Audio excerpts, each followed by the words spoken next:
My name is Rinsi Sen and I'm the founder of Overcome. Today we have the privilege of being joined by Dr. Lorenzo Cohen and Alison Jefferies. Dr. Cohen is the director of the Integrative Medicine program at MD Anderson Cancer Center, and Alison Jefferies is an educator and the former president of the MD Anderson Faculty and Family Organization, and she works very closely with Dr. Cohen to foster health and wellness in individuals and their communities. They are also partners in life and live in Houston with their 3 children. Introducing the concept of the mix of 6, they have co-authored a book called Anti-Cancer Living. Simply stated, the book makes an informed case that building social and emotional support, managing stress, improving sleep, exercise, and diet, and maintaining or minimizing exposure to environmental toxins all work together to promote an optimal environment for health as well as well-being. The synergy created by all 6 factors can radically transform health, delay or prevent many cancers, support conventional treatments, and significantly improve quality of life. So what is anti-cancer living and how can we live it? Let's dive in as we have much to discuss. So thank you so much, Dr. Cohen and Alison, for joining us today. I'll just dive right in. My first question to you is, in your work together, you use the term the mix of 6 for 6 lifestyle factors that you can change to reduce your risk of cancer and improve outcomes for those with cancer. Can you describe these factors for me a little bit? Sure. So starting to thank you for having us on, and thank you all for joining in today for this live event. So the introduction, in some sense, kind of said it all.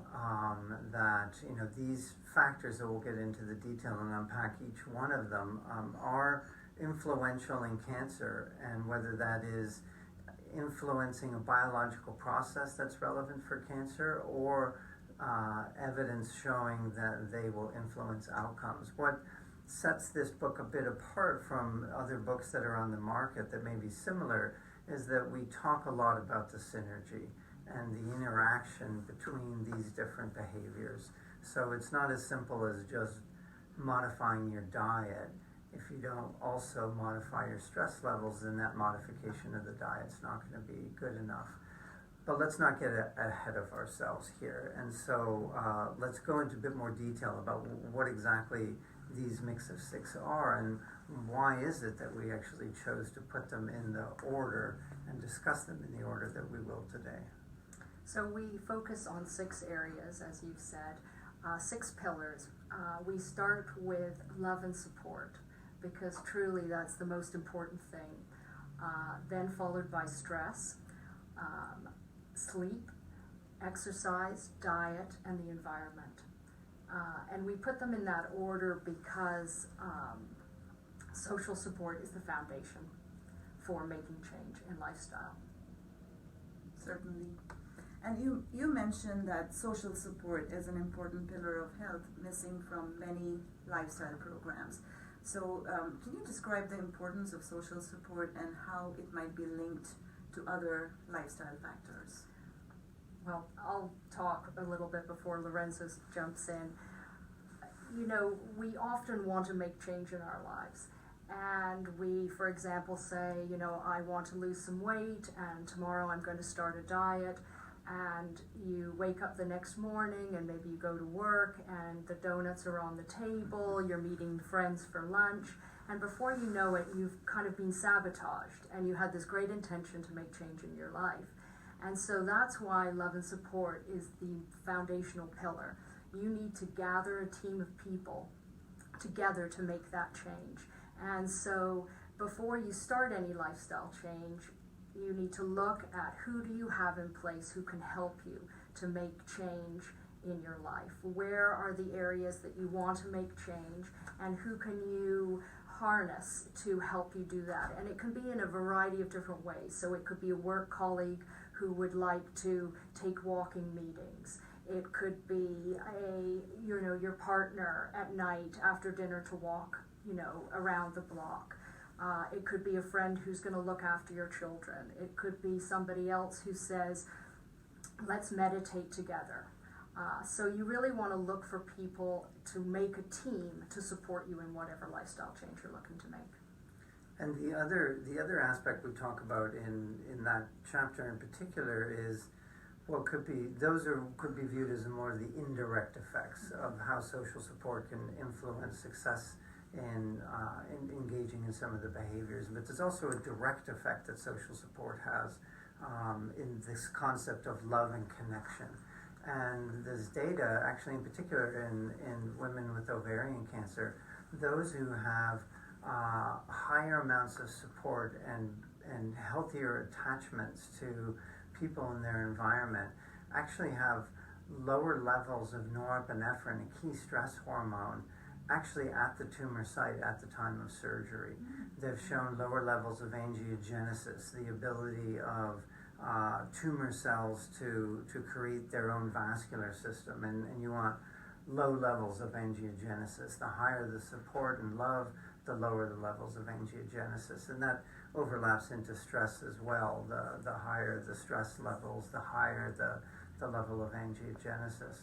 And taking it even further, and this could be in some sense love of self, that engaging in a purposeful life and engaging in behaviors that would be classified as kind of the antithesis of hedonic behaviors, which is more the personal pleasure behaviors, ones that kind of engage in supporting others, have also been biologically shown to result in decreased gene inflammatory signaling profile.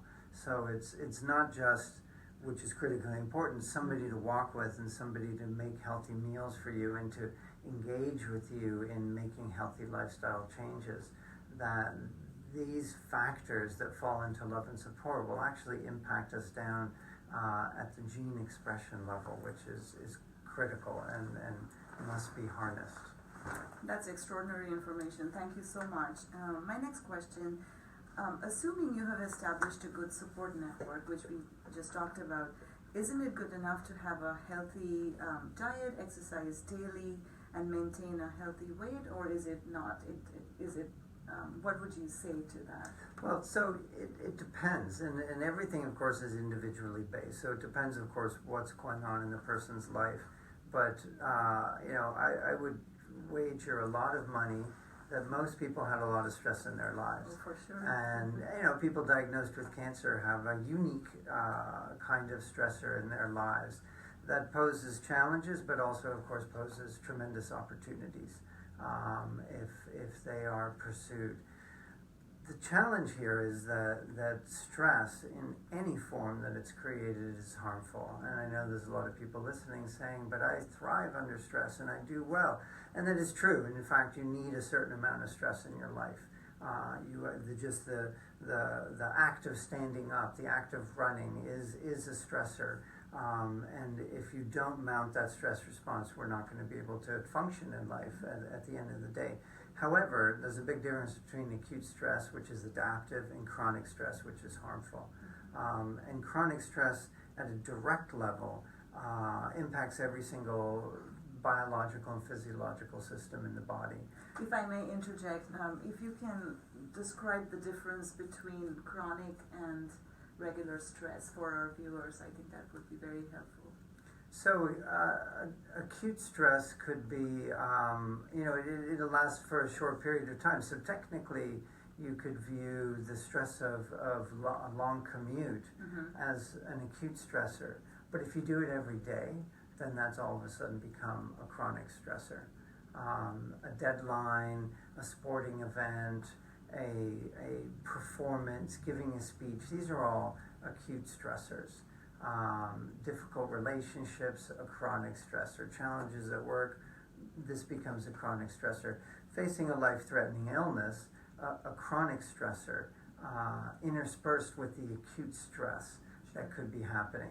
But, thinking about the cancer environment, if you are relatively, well-adjusted and coping well with your cancer, the stress of waiting for your test results that could last 2 or 3 days, that could fall into more of an acute stressor.